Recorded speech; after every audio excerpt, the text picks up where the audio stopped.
Today on episode number 885 of the School of Podcasting, it's question of the month time, and this month's question was, describe your show in 10 words or less, and there was a big long list of words that you were not allowed to use, like awesome. So all Americans were frightened immediately, and there was no lovely. So all the Brits were like, wait, how do I describe my show then? We also have a phenomenal Because of My Podcast story, especially if you're a hobby podcaster, you're going to love this one. And we've got some news from Apple and Google. Hit it, ladies. The School of Podcasting with Dave Jackson. Podcasting since 2005. I am your award-winning Hall of Fame podcast coach, Dave Jackson, thanking you so much for tuning in. If you're new to the show, this is where I help you plan, launch, and grow your podcast. If you want to monetize, I can help with that as well. My website is schoolofpodcasting.com. If you tack on a /listener to that, so schoolofpodcasting.com/listener, because, you know, you're a listener. That's right. You get a discount on either a monthly or yearly subscription. And it is the last week of the month, which means it's question of the month time. This is where I ask you a question and you send in your answers along with a link to your website. So this question comes from the book Make Noise, A Creator's Guide to Podcasting and Great Audio Storytelling. It's from Eric Nuzum. He's been on the show before. I'll put a link to that out in the show notes, which everything I mentioned today will be out at schoolofpodcasting.com/885. So here is the fun little exercise. Describe your podcast in no more than 10 words and do so in a way that describes nothing else. And you're like, okay, that's not that hard. No, we're not done yet. The fun part is you can't use any of these words. Amazing, astounding, awesome, beautiful, best, brilliant, classic, compelling, curious, diverse, extraordinary, fabulous, fantastic, fascinating, fresh, great, incredible, in-depth, lovely, outstanding, quality, remarkable, riveting, sensational, spectacular, stunning, superior, thoughtful, tremendous, unbelievable, unique, and world-class. And the reason for that is everybody uses those words. And the idea here is to describe it in a way that describes nothing else in the world. And if you're like, wait, how was I supposed to do this? The easy antidote is if you want to use one of those words like outstanding, simply answer why. Why is it outstanding? Why is it fascinating? Why is it spectacular? The answer to your why question is your distinct descriptor, and you should use that instead. And I was really worried because this is not an easy task, and I wasn't sure anybody was going to answer it. And as always, you and everyone else who listens came through, and I deeply appreciate it. So here we go with the 10-word challenge. Hi, Dave. Scott Johnson here. I think this month's question is not just an exercise in how to efficiently describe your podcast. It's also a way to come up with a good tagline or a subtitle to use for your show. So to answer the question, the short description I came up with for my show is this: first-hand true stories from real people in unreal situations. And the tagline I've always used is just real people in unreal situations. It's not perfect because if someone has never heard of my podcast before, they can't really just read that tagline and know exactly what to expect. But the hope is that it might generate just enough curiosity to click and look at some of my episode titles. I think if I can get someone to read the names of some past episodes, I'm pretty sure I've got a shot at getting a new listener, because that's my real hook. But I can't just put my episode titles into a 10-word description. So that short description is just a mini hook, so to speak, to maybe catch their attention. My show is called What Was That Like? And each episode is a conversation with someone who's been through something really unusual. I've talked to people who've witnessed a murder, been attacked by an alligator, even someone who has eaten their own foot. Yeah, that was a fun one. Someday I'll convince Glenn the Geek to listen to that story. I've got over 140 episodes, and my guests have some stories to tell. You can find the show on any podcast app or at whatwasthatlike.com. Thank you, Scott. Yes, the foot episode is definitely something you don't hear every day. And just I'll say this one more time, schoolofpodcasting.com/885 is where you'll have links to everything mentioned. Hey, Dave. My name is Chris Dutchko. I'm the host of the Ninth Grade Experience podcast. You can find my podcast at ninthgradeexperience.com. And my 10-word or less tagline for my show is, ninth grade can be challenging. Let's experience it together. That way it ties in the name of the podcast. You get the repetition. Plus, the podcast applies to teachers, to students, and to parents. So there's lots of different ways that people can experience ninth grade together. So I think it's important to be able to kind of reach lots of different audiences with the show. And it's a common thing that, everyone's made it through ninth grade. So I think it's important that people can share in that experience. And we're trying to help the current students in ninth grade have a better overall time. So again, my podcast is ninthgradeexperience.com. Thanks a lot, Dave. Thank you. Next up, we have Bryan. Hey, Dave, this is Bryan with Relaxed Mail, and this was a tough one. I really was struggling on how to describe my podcast, The Relaxed Mail, and finally got it down to I help men overcome the overwhelm in their life. Got it down to 9 words, which I am really proud of myself, and I don't use any of the trigger words and stuff. So that was a good little challenge. I like those, Dave. Keep those up. If you are interested in listening to the Relaxed Mail anymore, you can. I help men, like I said, overcome the overwhelm in their life, but not just in divorce. It actually helps with all parts of men's lives. And you can listen to the show. You can read more about it and things along those lines by going to Relaxed Mail, as in a dude, M-A-L-E, relaxedmail.com. Next up, we have Glenn. Hi, Dave.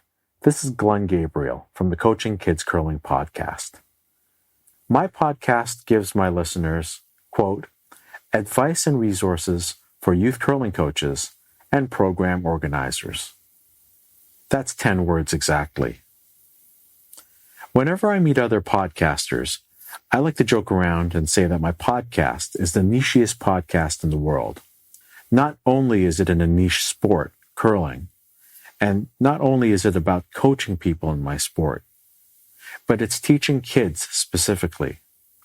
So, yeah, it's a niche podcast.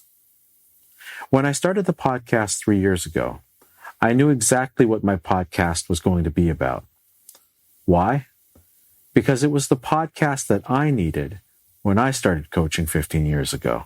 And while I've been tempted to expand the scope of the podcast, I also know that I'm the only one who's addressing the issues and interests of fellow youth curling coaches like me. And as specialized as my podcast has been, there's been no shortage in topics to cover. In fact, I just published episode 95, and I'm on track to hitting episode 100 this summer. My name is Glenn Gabriel, and I'm the host and producer of the Coaching Kids Curling podcast. Our website is coachingkidscurling.com.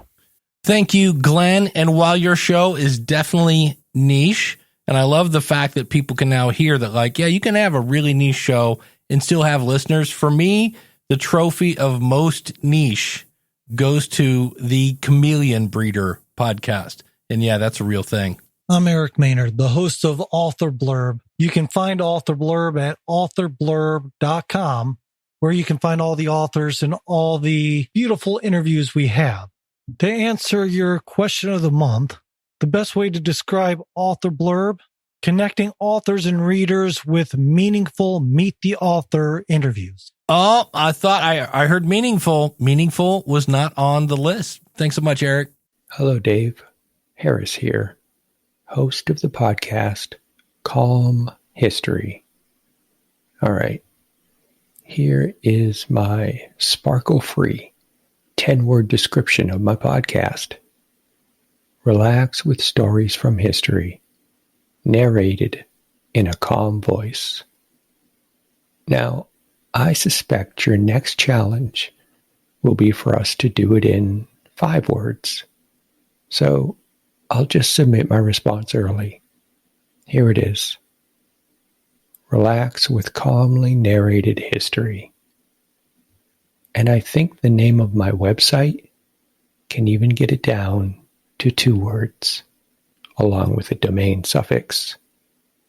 calmhistory.com. Thank you so much. That's one of those that makes me want to go, wait, what? Because like when I think of history, unfortunately, because I live in the U.S., I think a lot about war because, well, that's one of our hobbies.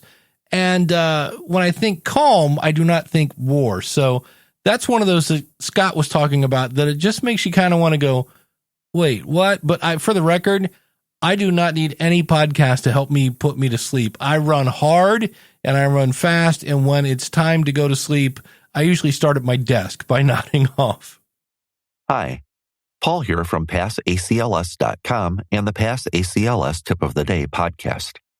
My show in 10 words or less? Helpful information and tips for medical professionals taking ACLS.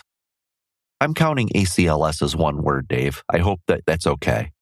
Thanks for everything that you and everyone else at School of Podcasting does to help us make our podcasts better.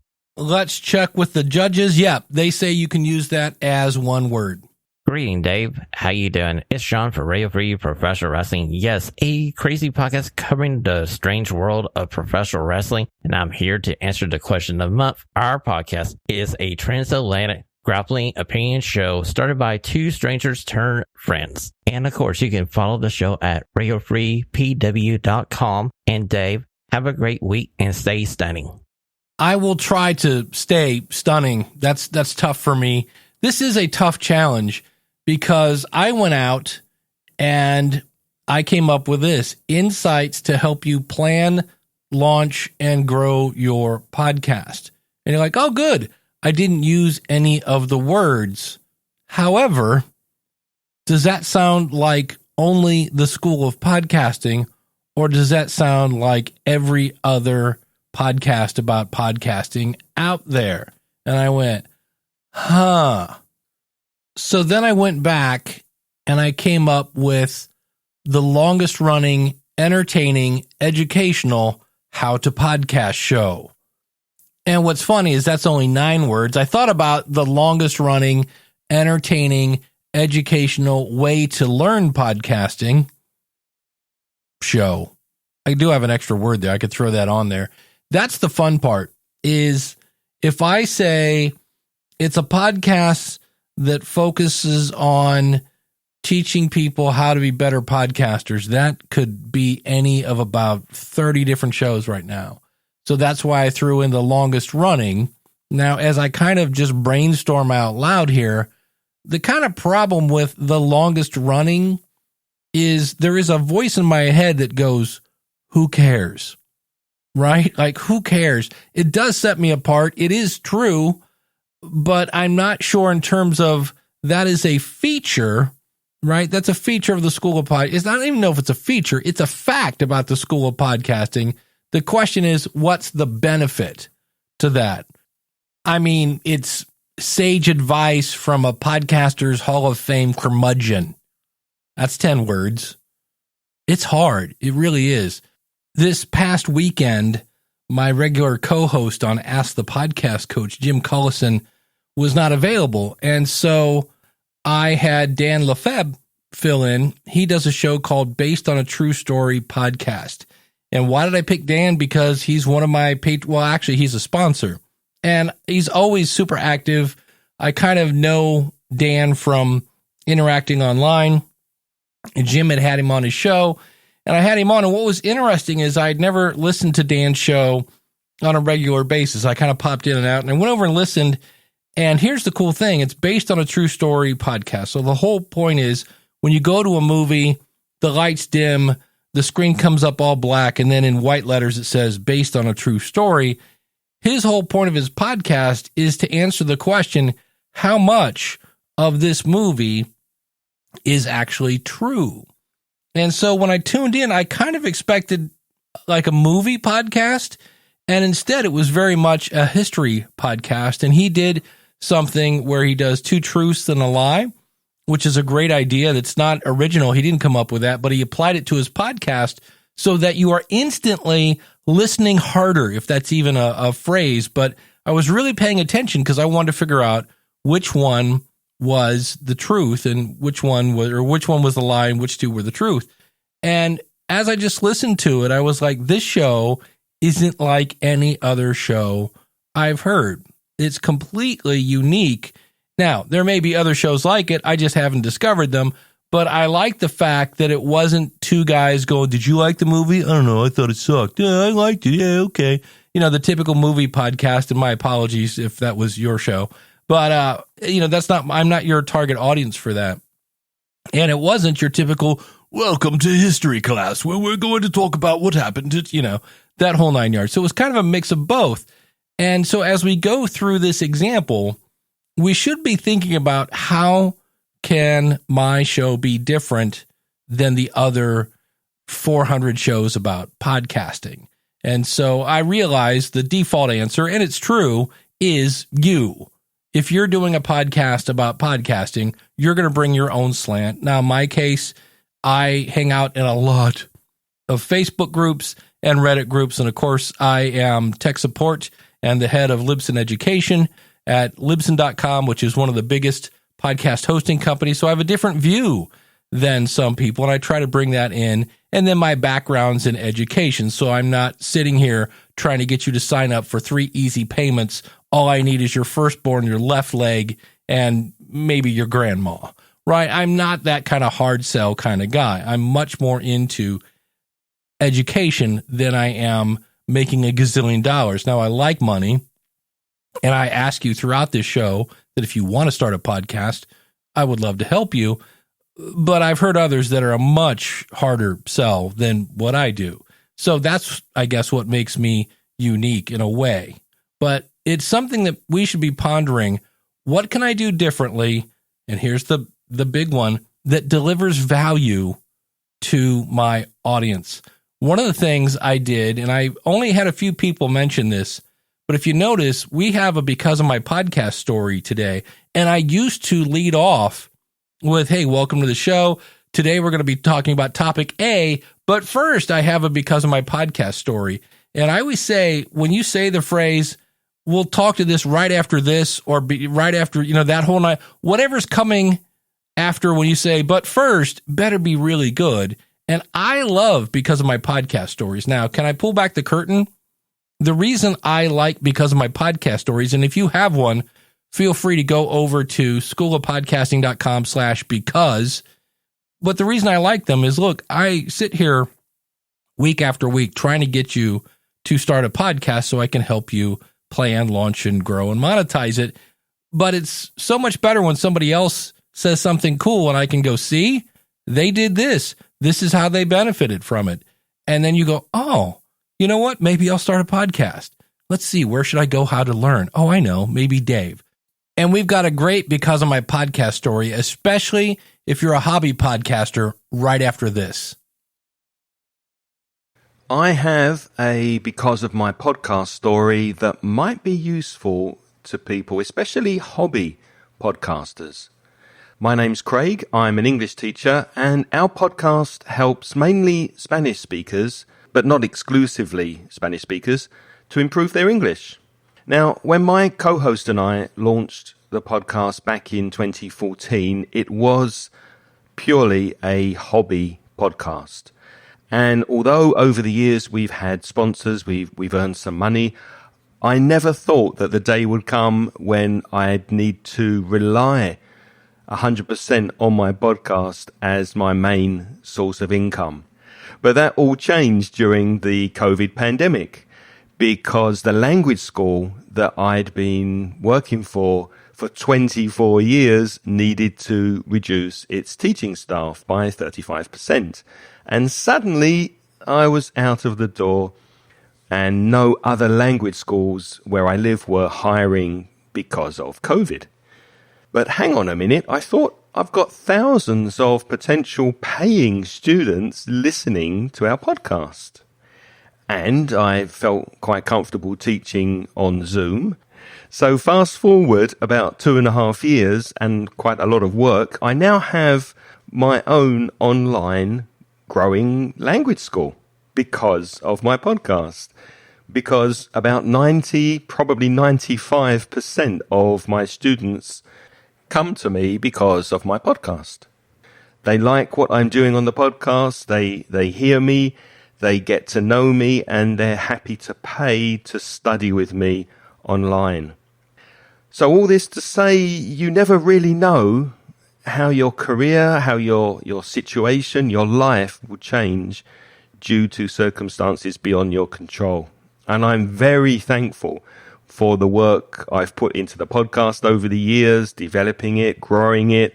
And I'm very thankful to Dave and the School of Podcasting, because Dave has helped me so much and taught me so much about podcasting over the years. I'm Craig, and you can find our podcast at inglespodcast.com and wherever you listen to your podcasts. Craig, thank you so much. I'm sitting here smiling because, Craig, did you notice there, inglespodcast.com, always lead with your brand, and then wherever you can find your favorite podcast. Because think about it, if somebody found this particular episode on a website, and I go, yeah, wherever you find podcasts, that person may not know where you find podcasts. And I hear so many people go, find my podcast wherever you find your favorite podcast. And I'm like, that's almost a circular explanation.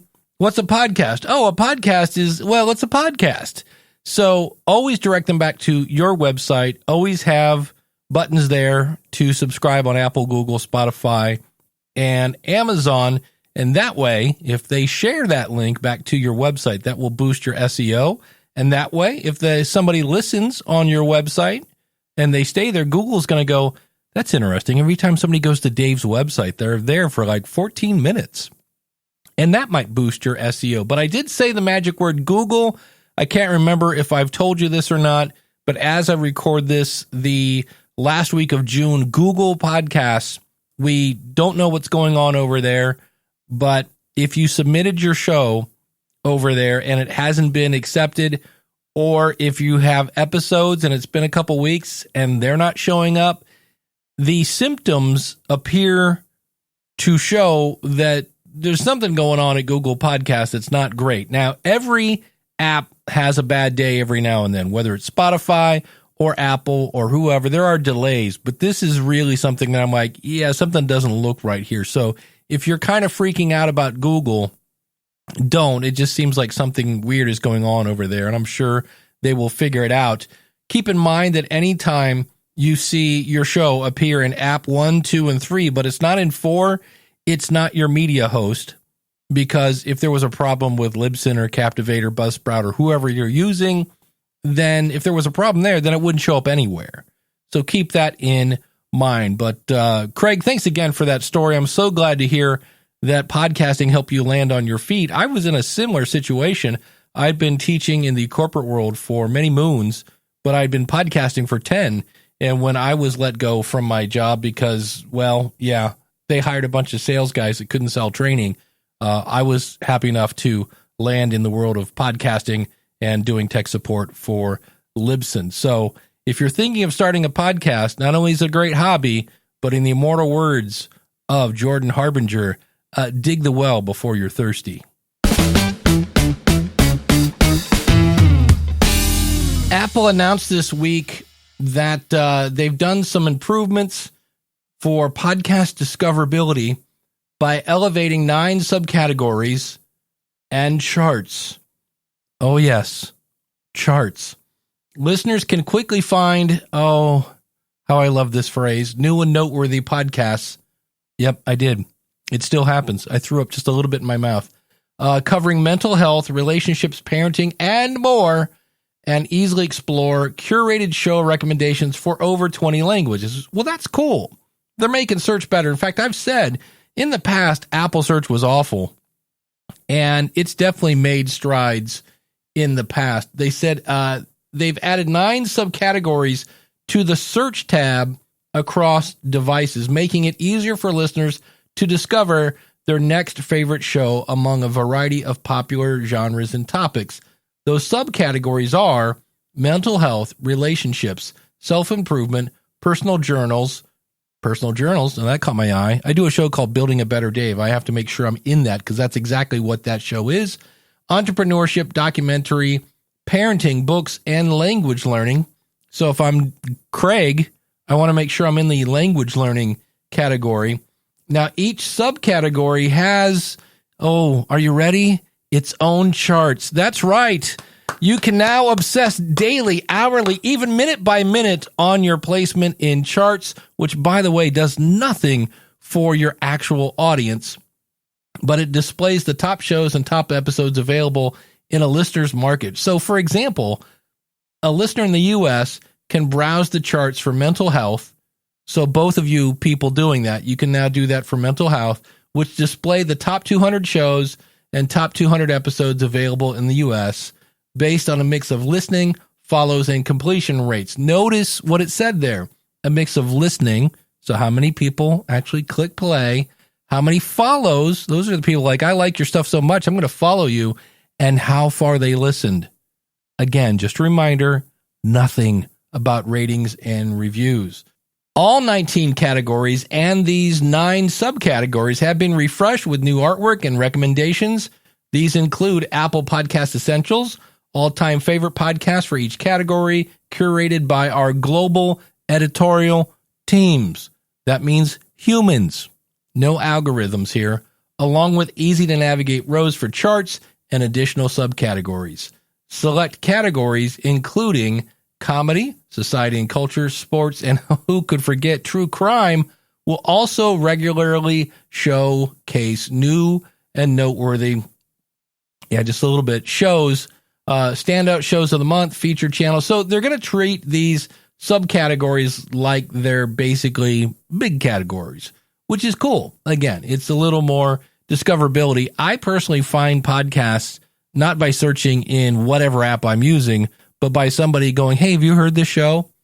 Also, you're going to be able to explore podcasts by language, which is definitely a bonus because, again, podcasting is global. But if you didn't know those 9 subcategories existed and you go, hey, my show would fit into that, you might want to go into whoever, again, you're hosting through and check your podcast information and add those categories as appropriate. Now, don't obsess over that. It's not like, if I change this, manna will fall from heaven. Because again, I don't know how many people are actually searching categories looking for the top 200. Now, I'm not to say that nobody's doing that. I'm saying 70% of podcast discovery per Jacobs Media is done by word of mouth. Hey, sometimes you learn things the hard way.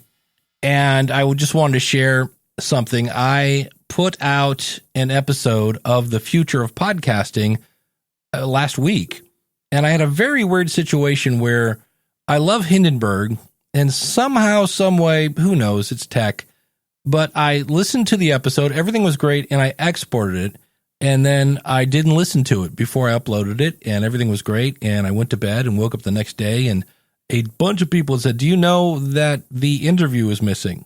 Everything else is there, but the interview, you have this big 20-minute block of nothing in the middle. And I went back, and all it was Hindenburg kind of forgot where the file was, because I right-clicked on the file and went to Properties, and as soon as I clicked on the button to point it to where the actual file was, it found it was like, okay, and I re-exported it. Now, in that case, about 50% of my audience had heard that episode. So I basically saved that episode as a draft, copy and pasted all the episode description, and made a new episode with my new file. So the old file was removed, the new file was uploaded, and I had the same exact title, and I just put the phrase fixed at the end of the episode title. So if somebody said, hey, why is that episode back? Well, fixed would answer that question. And so that was one where I didn't listen to it before I uploaded it. And I was in a hurry yesterday as I recorded Ask the Podcast Coach. And this one is really one that makes me scratch my head. I use a Rodecaster Pro 2. And when I got done, I had a track of myself, my co-host, and then I had a stereo mix. Well, in the stereo mix, my co-host was louder than I was. So rather than just taking the separate tracks where I could adjust my volume once and make me as loud as my co-host, I decided to stick with the stereo mix thinking it was going to be less work. And it wasn't. And I thought I could fix it with plugins. And plugins are kind of like adding air conditioning to your car. And there's one called Vocal Writer, which means when things get too soft, it will, just like it grabs a fader on your mixer, it will automatically adjust the volume up. And if it gets a little too loud, it'll adjust it down. So I put that on that track. Now, again, for whatever reason, maybe lack of sleep, I just stuck with the stereo mix. And I thought this way, when my co-host comes on and he's a little too loud, it'll back him down. And to make a long story short, in the end, it sounded horrendous. And I got an email this morning, or voicemail, and they said, every time you talk, it's filled with hiss. And looking back, I could have easily just grabbed the separate tracks, which I did, which again is kind of why it's handy. When you have separate tracks, yes, it's a little more work, but also if for some reason you need to adjust the volume of one person, you can just turn up their track once instead of multiple times through a 90-minute episode. But that was one again. It sounded fine in my headphones before I hit export, and I just assumed the export was fine. And this is part of the fun for those of you that like, hey, I'm going to start a podcast about podcasting. Realize your audience is really, really just laser sharp focused on your audio quality.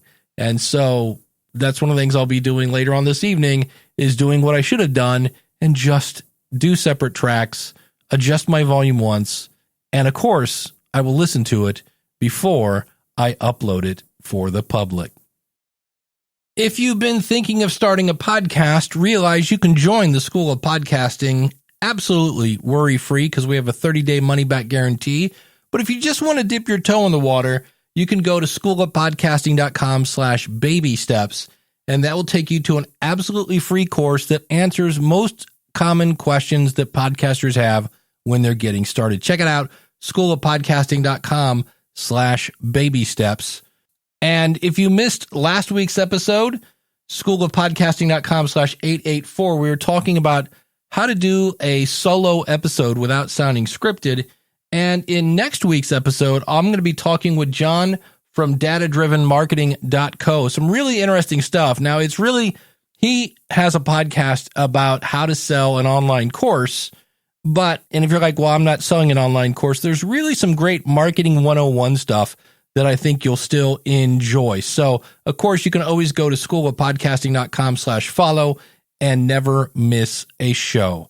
Thanks so much for tuning in. I'm Dave Jackson. I help podcasters. It's what I do. And I'd love to see what we can do together. Until next week, take care. God bless. Class is dismissed.